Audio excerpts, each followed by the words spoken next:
Pete, I'm so excited to have you on the conversation in the podcast today. Dr. Pete, you've worked with some of the most high-end elite and professional athletes, the NFL, Major League Soccer, NHL.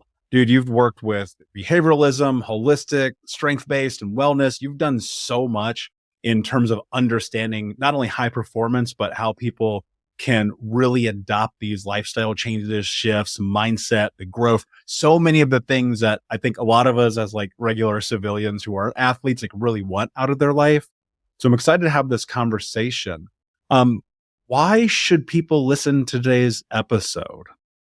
Because even though it sounds like I've done a lot, I feel like I've done nothing. And so I think listeners will get a little tips, some tips on how to be their best self. And I think sometimes when businesses bring me in, they're just excited that they have like the sports analogies and the sports psychologists that could come in and help improve performance. And dude, I'm excited for us to, have that conversation, see where it takes us. And, maybe we'll be a little less broken. Yeah, I hope so. Here's what's interesting. I've noticed, especially in entrepreneurship and a lot of really high performers, whether it's in business, if they're executives, maybe they're just like the greatest mom of all time, or they're athletes, they tend to come from some pretty dark backgrounds. Do you see that holds true? Yeah, I mean, I think on the East Coast, like in New Jersey, we'll call it grit. And I say New Jersey, I mean, I think a lot of sports are in different areas, we'll talk about grit. But grit is really like ingrained in the New Jersey culture. Watch Sopranos or all these other things. You just realize that, we have an edge. An edge is what makes performance. And so one of the things I work on with some of the high performers I work with is not getting rid of grit, not trying to heal necessarily, but how do I effectively channel that, because that darkness, I think you're absolutely right. A lot of us, that becomes our why. It motivates us to want to be the best at whatever it is that we're doing. Let's go deep into this for a second. I read Angela Duckworth's book, Grit, years and years ago. Can you define grit for us and your interpretation of what that means? Wow, I wish I had some better preparation for that. It's a good question. I mean, I'm sure there's like a good Urban Dictionary definition or something. I don't think it's in Oxford. I don't actually know, because if it's probably food if it's in the Oxford Dictionary, right? Because it's like yeah, probably. But I think the way that I would think about it in the world of sports, or how in this New York metropolitan area we talk about it, is that edge, or like the chip on the shoulder, that thing that just sometimes makes you see black and like not even know what you're doing. And so sometimes it's channeled from something in the past, but grit is also like understanding that sacrifice is an important part of success. And so that you're not having FOMO in grit, if you will. Like, so for, fear of missing out, that's not a part of grit. Grit is like you grind, and you miss family events, you miss social events, I mean, you're doing your art more than you're not. And that's, I don't know. I don't know that I did a good job defining it, but what do you think? Sure. I mean, I've always looked at it as the ability to persevere, right? And I think the chip on the shoulder analogy is very fitting. And I honestly am a proponent of more people leveraging that. Like I kind of honestly believe that we should, as individuals, tap into our dark energy a little bit more. Like I have these moments where I'm standing on the edge of like trying to create my life. And sometimes I got to go to a dark place. But oddly, in society, we kind of live under this assumption like that's a bad thing. Yeah. What are your thoughts about that? Well, I think you're talking about resilience. And so resilience would be like another thing that, should be defined. And resilience usually has some kind of reference to adversity. So being the ability to overcome adversity. One of the things we talk about is also mental toughness. Mental toughness is being able to be resilient. It's being able to work at a high level. It's not backing down. It's managing emotions. Some definitions say control emotions. So to your point, it's like when I'm black or dark, do that. And do that effectively. It's not like don't run away from it. I think that's one of the things that some people will do is they run away from that emotion because they're scared of it or for whatever reason. What we try and do, and that's mental toughness, resilience is grit, is how do I effectively manage it so that it actually catapults me to where I want to go? Where's like the differentiation between like that place of self-care and self-awareness and like really pushing through? Because I think part of our social nomenclature right now, and I say this just as an observer, and I've probably been and fell victim to this as well, is we live in a very weak-minded time, Yeah. right? Where's this separation? Where's the distance or the balancing between you've got to get up, go 100 miles an hour, build and create your life, get the championship, and actually I need to just like do nothing today. Like how are you help like cuz I know you must have these athletes come to you with this question, right? Yeah, in mindfulness we call it middle path. So you're always trying to find, or in like the Yerkes Dodson performance curve, you're always finding the sweet spot. Where's the sweet spot of self-care, wellness with perseverance and grit? A colleague, good friend of mine, Jonathan Fader, author of Life is Sport, he would always say that like we're sort of anthropologists in this way because we really don't belong. Like we're trying to figure this out. Like where does emotion fit in high performance? How can I work from an emotional intelligence perspective with a boxer or with an American football player? This is a sport or an expectation that is really focused on, I don't say like getting at your opponent. I mean, boxing is, a pretty violent sport. I mean, a lot of these, American football is pretty violent. So you almost don't want to be too emotionally intelligent because then you might not hit your opponent in the way that you're supposed to, which could also get you injured. So it is like a sweet spot. So finding that middle path is kind of the art of what I do. And with each individual I sit with, or team that I work with, or organization, we're trying to find that sweet spot.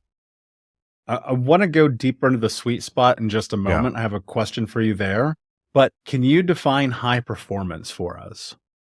High performance is like a term that we've used in the sport, exercise, and performance psychology world, which is, really anyone that's functioning at a higher level. And so what that means is like, I'm not just punching in and punching out. So sometimes we talk about like banker's hours, for example. So I also work with, CEOs, portfolio managers in the finance world, people that are really like high functioning. And so they're trying to function at the highest level to bring their company or to bring their team or organization to the highest level. So that's who that is. So it's a real kind of generic term that encapsulates all of these individuals.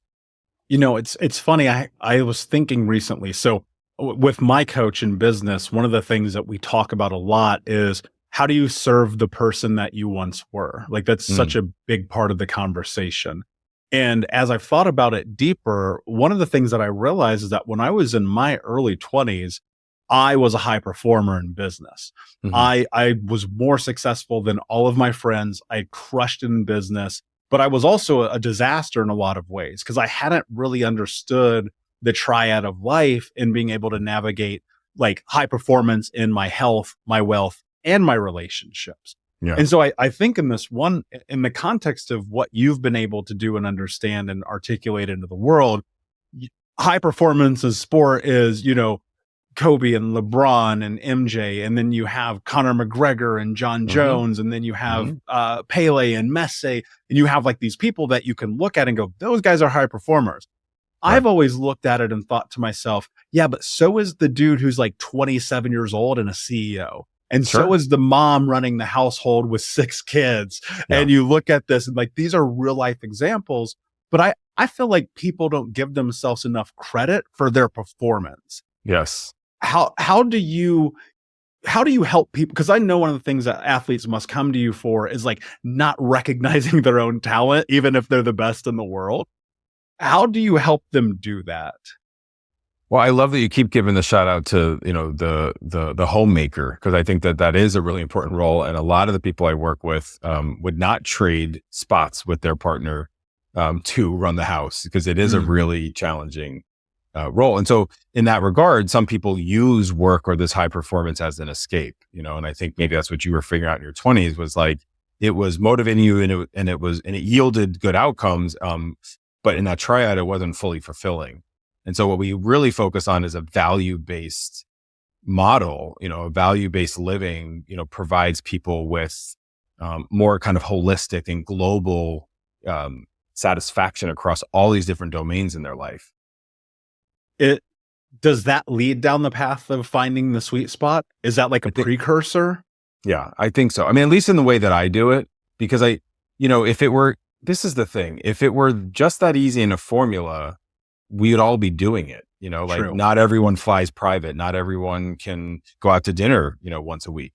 There's all levels, of success, and not everyone wants to do that. Like that's not everyone's desire. So the value-based living helps people inventory where they're going. It's the map to life, because not every life is the same and not every life should be the same. Imagine how boring that would be. I mean, that's kind of what comes up like in couples counseling. The thing that you fall in love with is the thing that ends up driving you crazy or annoyed, So true. right? Later.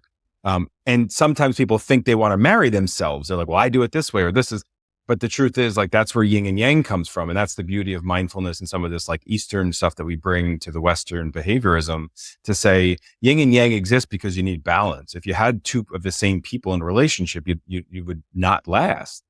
So you have to have balance. So yeah, I mean, that's the way I conceptualize all my work, is like thinking about yin and yang, really. Let's go into value-based living for a moment. I have lived a life in my past where my value was money.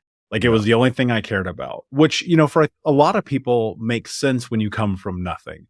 I was homeless as a kid, you kind of do what you have to do to survive. And then when I first got those tastes of like success and money, it became everything. Yeah. And I didn't realize until after I hit this very disturbing rock bottom at 26, where I was like, oh, money isn't the thing. But I think that now and societally, money is the topic of conversation across the board, right? Whether it's inflation or politics or, the price of gas or the cost of groceries, and people don't make a living wage anymore. And so many people have focused their energy and tunnel vision into money, but that's not living, right? Yeah. And I think that's the thing people can get lost in. How do we get into a value-based living, not only society, but as individuals?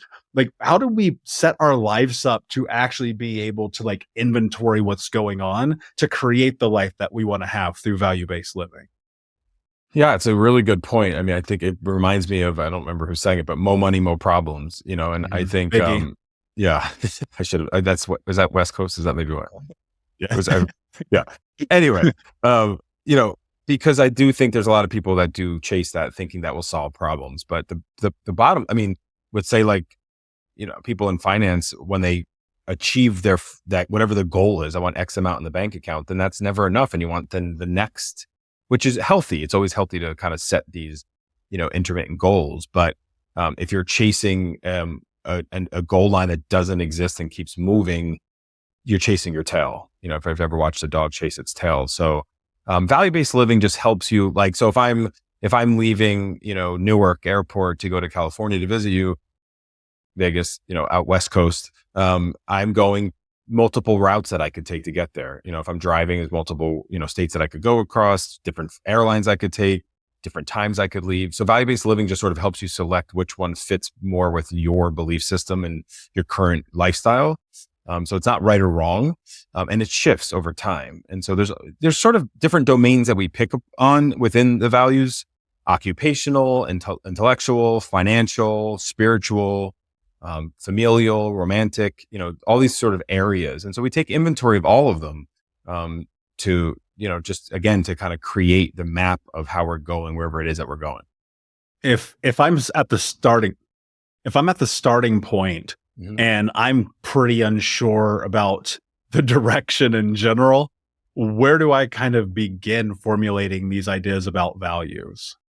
You just take one step. I mean, that's the thing. So being at the starting line is the greatest place to be.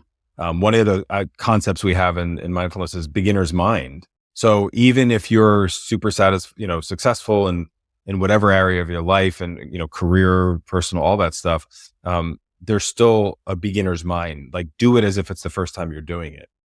But to start with there's lots of inventories out there. You could probably just Google values inventory. Colleague of mine that I work very closely with, who developed this back in the 80s. There's the 8 dimensions of wellness, Peggy Swarbrick. So these are things that are out there. There's lots of tools. I mean, that's the thing. Like you could Google and get anything. And so just start with a inventory. My website, my clinical website has a bunch of inventories on them for people just to, it's PDF just to check out and see. And you just go through and see like, hey, what, one of the inventories has you say like, how happy are you, with your romantic value? How important is it and how satisfied are you?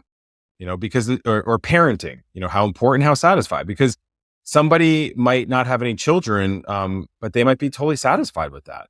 And even though society tells them that they should have, which is a cognitive distortion, should have children, it's not within their value system. And so if you can get a sense of that, then really you're not as impacted by these, societal kind of stressors that come in and really mess with us.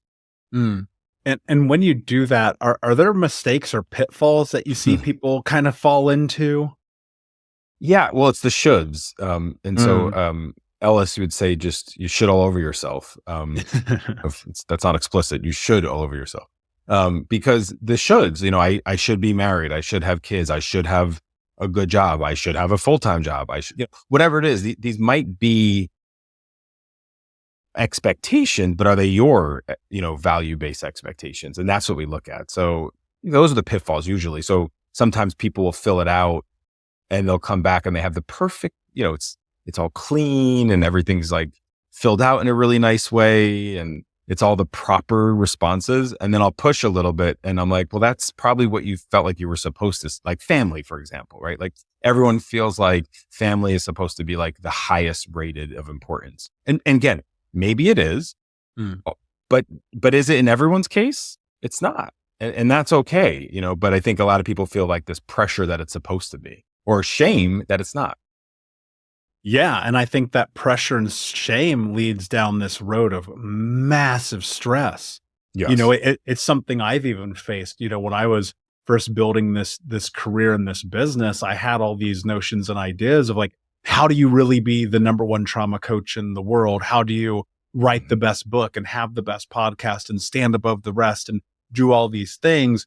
And the fucking pressure I put on myself was crippling. 200 days a year on an airplane, speaking at all these events, traveling the country and the world, just going.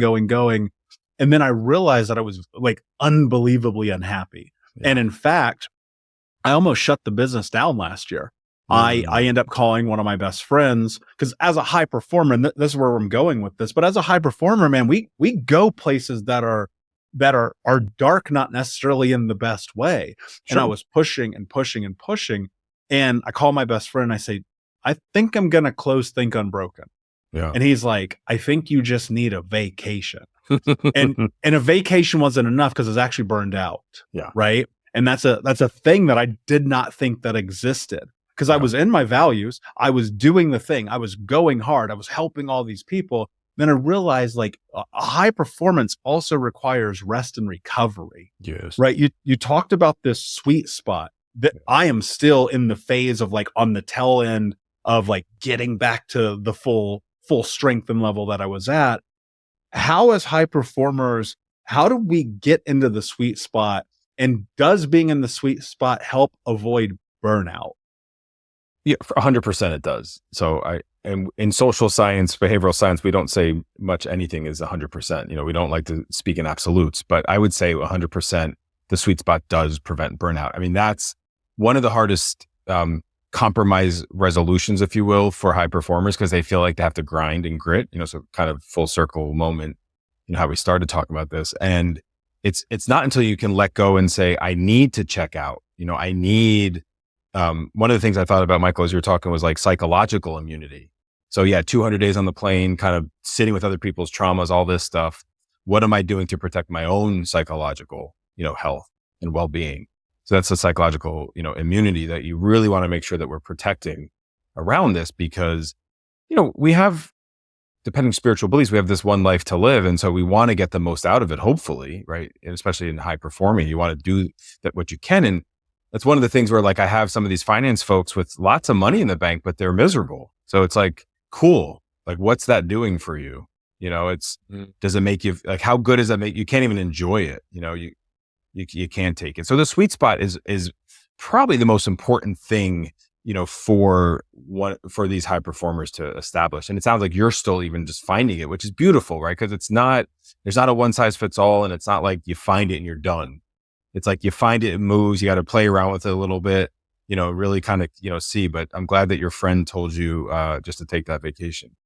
Yeah. And I would say it's actually incredibly frustrating, Sure. right? I mean, and I'm curious if you hear this from the people you work with, because here I am sitting, like everything is like hitting the mark, like I am crushing.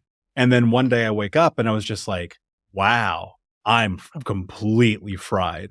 And on the backside of it, like having a 4-month hiatus and going to South America and just really spending some time on me, I came back and I was still there. Like I had not yet fully formed and recovered.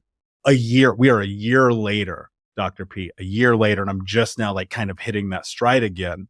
And the frustration that I find in it is like, I've never experienced this before. I've had to adapt my lifestyle and my energy and my output as a high performer, I'm always thinking about how do I make my output bigger? Yeah. And my output has kind of stayed the same. And that's where the frustration lies. What do you tell these unbelievable athletes where they're like, man, I'm on a 10-game shooting streak and I'm only putting down 8 buckets? Yeah. Yeah. I mean, really what makes the best athlete, I mean, MJ didn't hit every basket, LeBron misses, some game-winning shots. I mean, the best athlete is able to do that and get back up. They're not holding on to it. And so I think when I'm feeling frustrated, that's part of burnout. I mean, that's one of the symptoms. Right. It's also part of perspective.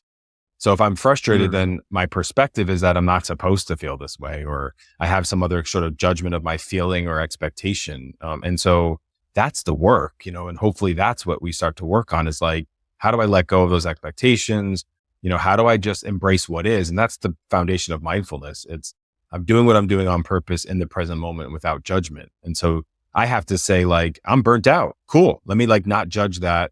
And then when I come back, not be like, I'm still burnt out. Fuck, I'm frustrated. Like that's more judgment of it versus like observing what is. And it's like, all right, like I was at a 10 and now I'm at a 7. So that's where I'm at right now, and then what do I got to do to get down to a 6 and a 5 in terms of stress level? It's just got to be one step at a time. One of the metaphors we use a lot is like, if you're in the woods, or if you're taking like a bird's eye view of a rainforest, if you look at it globally and holistically, it's overwhelming. It's really full and dense. But what if you just looked at one leaf at a time? And that's the way you want to think about life is you just want one leaf that you're working on at a time. And then it's manageable. It's not manageable. It's less manageable when it's the entire forest. Yeah. And I think a lot of people feel this, right? And they come on the backside of the stresses of life, maybe a failed relationship, maybe, let's call it a relationship that they learned from, or like a business has collapsed or illness or, all of the things. I teach my clients all the time this simple phrase, life is going to life. Yes. And to me, that means, the next thing is always around the corner because it's just the nature of the human experience.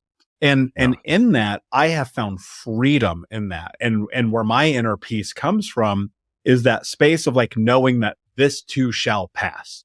And that has given me a lot of freedom in my life.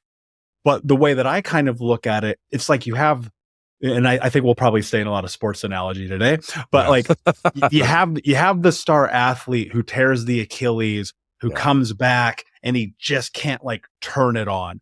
I think that's what happens to a lot of people. And one of the things that I'm curious about is, you talked about this psychological immunity is part of getting back to the place where you can turn it on. Like, is that really a mindset thing? And if so, like, what steps are involved to get there?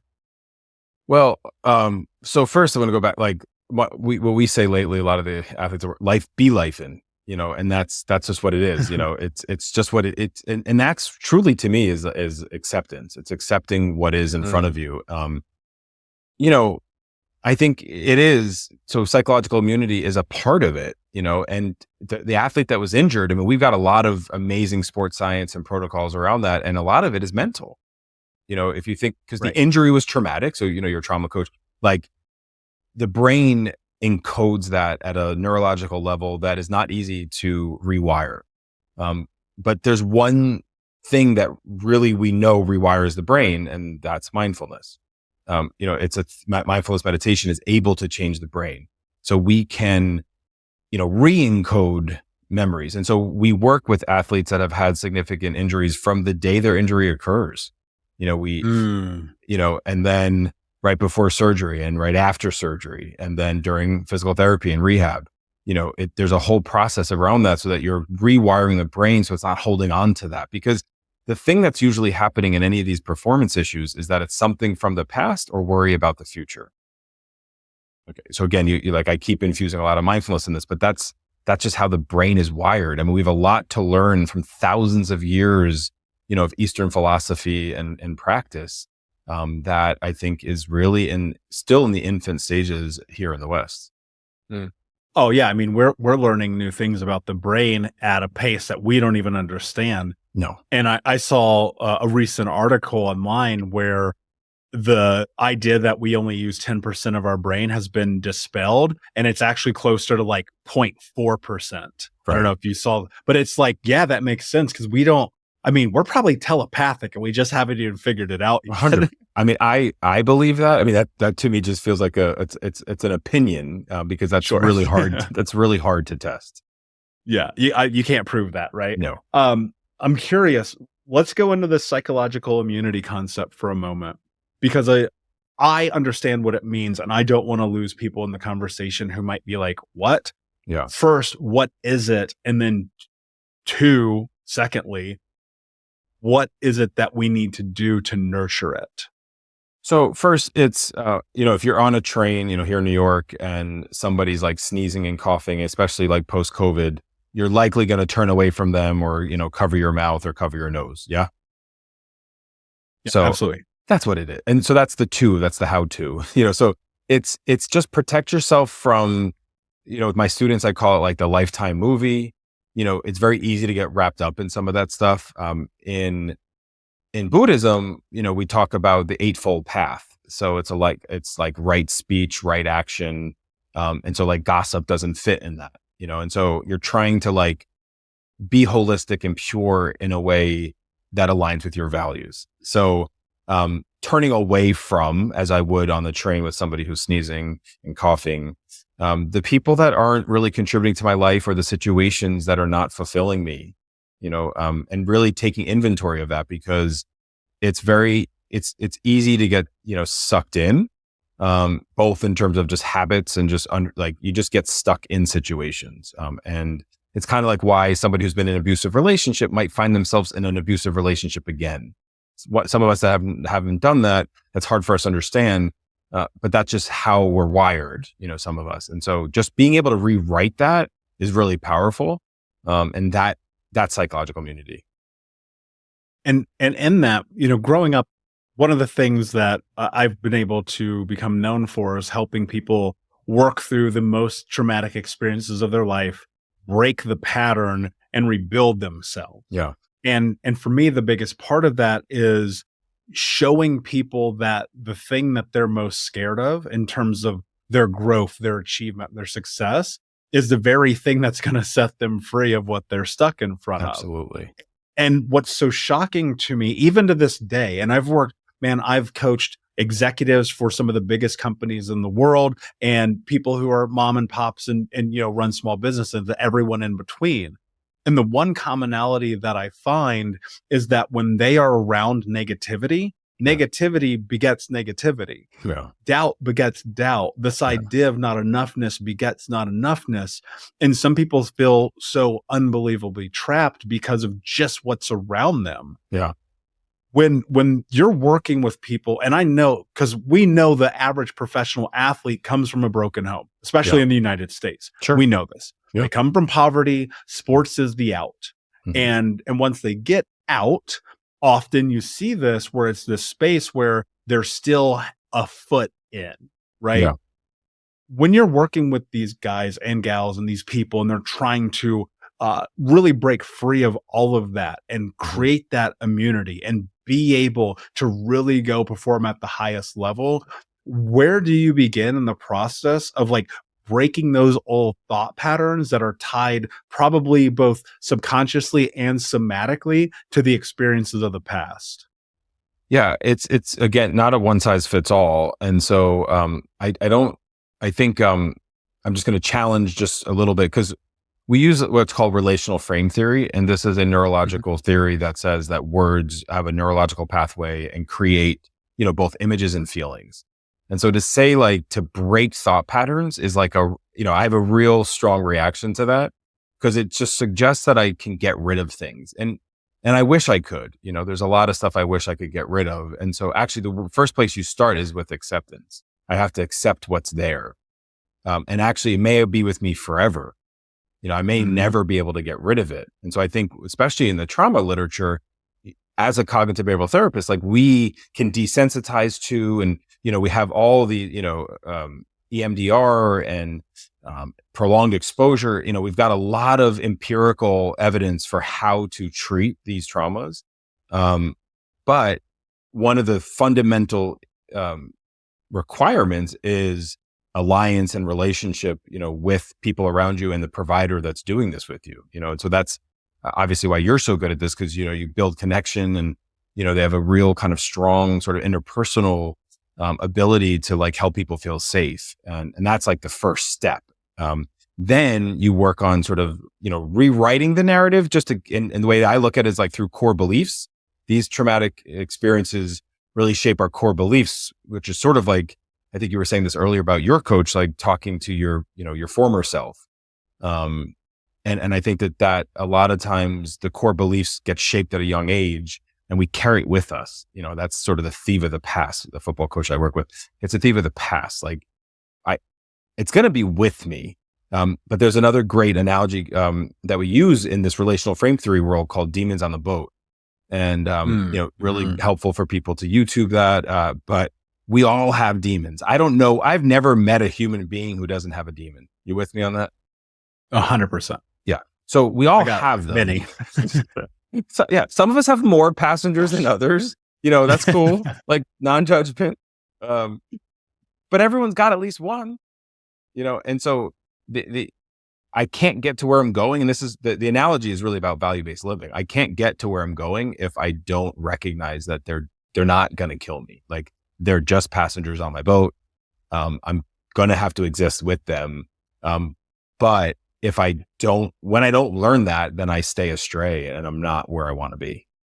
Yeah. And one of the really beautiful things about mindfulness in this practice, especially around kind of like moving through those thought patterns and those beliefs, is that if you can get to the place where you can imagine the opposite on a long enough timeline, you can embody that. Sure. And it's one of those things where I look at it and I agree with you. Awareness is number one. And I often frame awareness as honesty, right? Sure. And I look at it and I go, for what you recollect, what you recall, what you remember, what actually happened. Yes. Right. Yes. And in that, it's one of the most difficult things that I think anyone ever does. Yeah. Because it requires you to have some very hard conversation. Yeah. But B, what it does that most people don't recognize is it frees you. Yes. And so when I think about this idea about becoming you, right? Because think about this. So much about high performance is what? And this is my opinion. I'd love to know yours. I believe that high performance is about embodying the reality that you believe you're capable of creating. Mm-hmm. And in that, shining as bright as you can shine, doing the best that you can do and showing up and attempting to hit the home run every single day, even though you may not. Mm-hmm. And I think that so much of it comes through the effort and not the result. Mm-hmm. Yeah. No, it's beautiful. I mean, I don't think I would change that at all. I mean, I think my language around that is process, not outcome. Because every high performer will struggle, no matter what. If in the world of finance, I'm going to make a couple bad decisions, investments. In sport, I'm going to miss a couple, game-winning shots or passes. So yeah, you have to focus on the process, not outcome. And I like what you said. You have to embody it. I think you said like embody sort of what you want to see. So you have to be able to see it. I think that's, so from one of the first sessions, we'll establish goals and. Sometimes they're like, I don't know what I want to do. I'm like, all right, well then I don't know what you want to do. And so what are we doing? Totally. Yeah. So you have to know, like, you have to be able to see it. And I'm not like in a visualize, what is that? Shonda, oh geez, I forget what the secret, Shonda Rhimes, I think it was. Yeah. Not in like the manifesting sort of like, if I see it, then it comes on my front lawn, but I have to at least envision like what it looks like to win a national title, or to lead a company to, Fortune 10 sort of status. If I can't see that, it's unlikely to happen. So I at least have to try and envision that, for it to happen. So I love the way you said it. People are so tied to outcome though, that I think they're crippled by it. How do you navigate that? How do you get people to, for lack of a better way to phrase it, appreciate the process, appreciate the journey, have that be the thing that they hang their hat on? While outcome, obviously, tremendously important. You don't get a championship ring if you don't win the game. We all know this, right? But on the path to the championship are all these little victories. I think people do a very terrible job of celebrating that. How do we get people more process oriented while also having them focused on the outcome and winning the championship? So I guess you practice mindfulness, obviously, but that's also, it's about celebrating the small victories. That's actually a saying that we have in mindfulness. And you have to along the way, because you have them up to the national championship. They don't just come. And so you have to celebrate the small victories in order to get there. But it's, it is process. And so, surrendering, and so helping people kind of surrender to that, where you say like, you're not going to, you're going to miss some shots. And I think in today's world, like it or not, because of social media, I think everyone has a better sense of that, because like everyone's seen like a TikTok or a podcast that has said that, like, would you agree on that? Like, I feel like there's so much more information out there that people are at least, when I started doing like this acceptance-based, value-based mindfulness thing, like 15 plus years ago, people had no idea what it was. People didn't even know what really mindfulness was, the general population. So I would start to do this and they'd be like, what? Like they would feel like, you could feel their like weird energy around it. Now people seek me out for that. So I think there's just been like a little bit more knowledge, socially, that this is part of the process. Like I feel like everyone's heard process, not outcome already. Here's my thought. Yeah.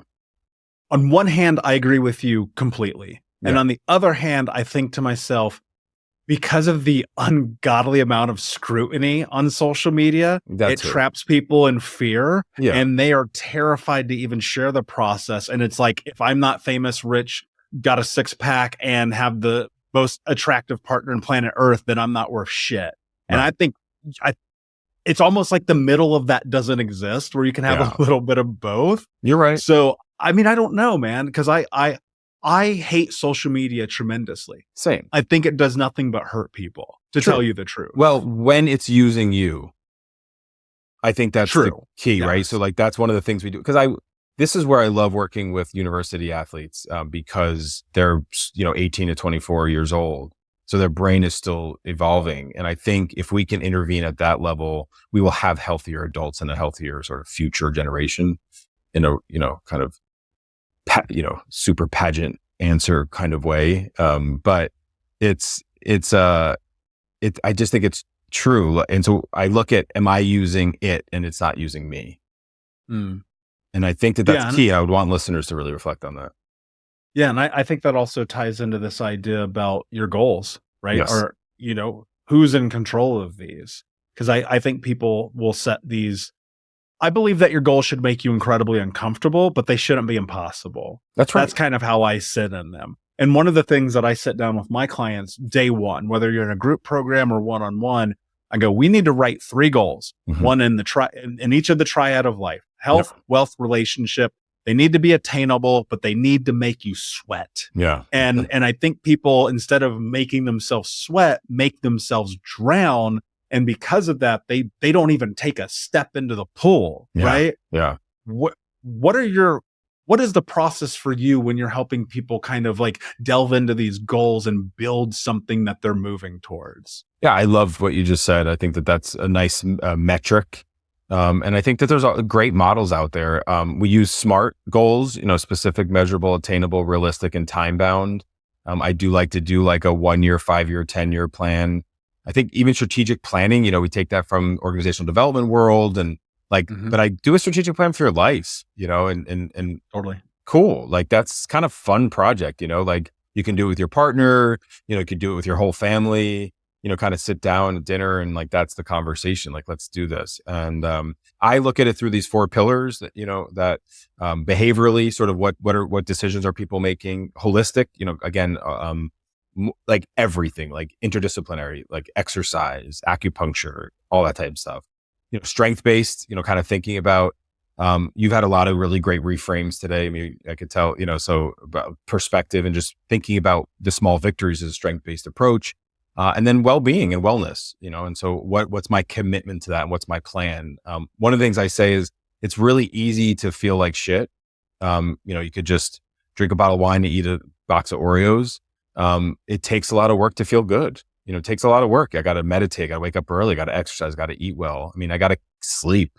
I got to do all these things. And it's a little less sexy, but again, this is where I think social media could be helpful because, I don't remember who, it was a guy in the NBA today. They were just, showing a bunch of articles of him talking about how he was at the club when he was 13. And now that he's like reached his goals and he's in the NBA, and he's thriving, his teammates know he's not drinking, he's not going out. Not because he's antisocial, but because he's locked in and he's done what he had to do already. And I think that's a value-based decision. Yeah. Yeah. I think when you're in alignment with your values, it drives every decision that you make. Absolutely. And I think people can be scared of that because of the judgment, the criticism, the outsiders looking in. But, because I destroyed my life so beautifully when I was 25, like it was a complete unbelievable disaster. Yeah. Like the energy that it required me to pull myself out of 350 pounds, smoking 2 packs a day, $50,000 in debt, nobody talking to me. Like I was a disaster of a shell of a human because I didn't understand the impact of trauma. What I can tell you, and this is just my own firsthand experience, the cost of the energy to fix your life is far and exponentially greater than making the right decision today. Yeah. Yeah. Yeah. Yeah. I love that. Yeah. I mean, it's so true. Yeah. I mean, kudos to you and congrats on getting out of that. But yeah, I mean, like, as you say, it was a pretty steep mountain, I'm sure. But every mountain is, and I always I try to keep it relative, right? Because I didn't grow up in the East Coast and I don't know what it's like to be raised by your parents and have the experiences. And one of the things that I think has been tremendous in my journey is like recognizing that how I see the world and what I come from isn't the same for other people. So when I think about me as a high performer, and even though there are people in my cipher who are billionaires and run giant companies, and some of them have even invested in this company, I go, I don't want that, man. That sounds awful. Right. Like I don't want anything to do with that. Right. And what I want is this idea that we're talking about today, which is that sweet spot. Yeah. One of the things I want to talk to you about here is obviously you wrote this incredible book, and it's something as well as a podcast that I think people should really take some time to explore.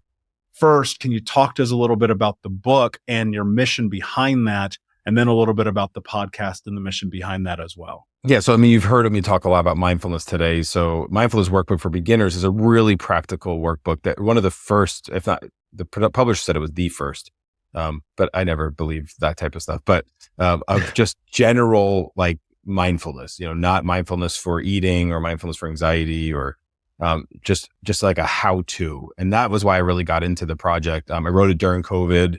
And it's been really great. Like, I think just trying to get that out there. I mean, I think the more mindful we are, the more compassionate we are. We could use a lot of that today, in today's world. Again, it sounds cliche and cheesy and I'm cool with that, but it's true. Like just kind of realizing that everyone suffers, that's the first noble truth of Buddhism. Like, everyone's suffering. There's not a person that we encounter who doesn't have something and some kind of pain point. So, and that's what we do in the podcast. So I have my co-host, Dr. Nikki Rubin. When East Meets West, we look at how Eastern spiritual practices integrate into Western behavioral medicine. So we're both cognitive behavioral therapists, and I have my Zen practice. I've studied, for almost 20 years with a Roshi, which is a Zen teacher. And so, that happened during grad school. So it was kind of this like parallel process. And so now today we have like compassion focused therapy and Buddhist psychology. And these are all things that kind of borrow from the East. And so we like make it really practical and just sort of the foundation for which a lot of these things were built upon. Mm. Dude, I love that. And I'm such a huge proponent for all of that. And my hope is that people will go from our show to go and explore your show. Because it's one of those things where it's like, there's so much to the human experience that we are learning, that we are tapping into. And if I were somebody who wanted to learn Zen and Buddhism and this idea of East meets West, I'd want to come and sit with someone who's been doing it for 2 decades. Yeah. And so I'm going to encourage people to go and explore that. Guys, remember, go to thinkunbrokenpodcast.com for this and more in the show notes. Dr. Pete, my last question for you, my friend. What does it mean to you to be unbroken? Michael, thanks for having me. And, to be unbroken means to accept that you're broken. Simple, to the point. Could not agree more. The Zen in me. Well, and in that brokenness, then you realize that you're just like the rest of us. The first time I sat with my teacher, I was like, how do I do this? What do I got to do? Do I got to stop drinking? Got to stop eating meat? Well, how do I be the best Buddhist I can be, like a good high performer? And he just said, you're exactly where you need to be.